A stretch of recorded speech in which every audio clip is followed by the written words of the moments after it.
135D માં ખૂબ હેરાન થયા છે, ખૂબ હેરાન થયા છે.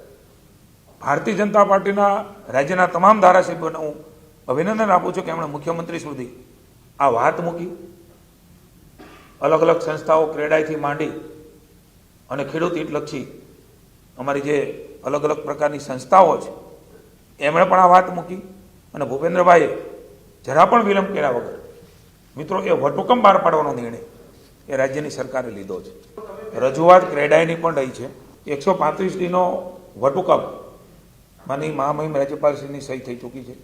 રાજ્ય સરકારની સત્તામાં આવે છે એટલે 30 દિવસની નોટિસની આમની મર્યાદા હતી. લાગુ પડતા હોય કે ન પડતા હોય એમાં વાંધાઓ લેવાતા આપ પણ જાણો છો.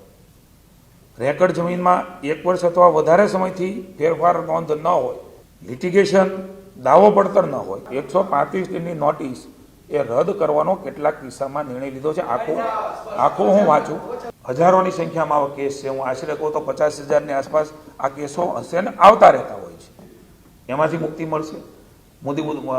લાંબી મુદતો થતી, મેં કહ્યું એમ ખરીદનાર અને વેચનાર પક્ષે વિલંબ થતો, જેનાથી અનેક જોખમો એ ઊભા થતા, ધંધો ડીલે થાય, આખો પરિવાર એ કાયદાકીય લડાઈમાં દુઃખી થાય.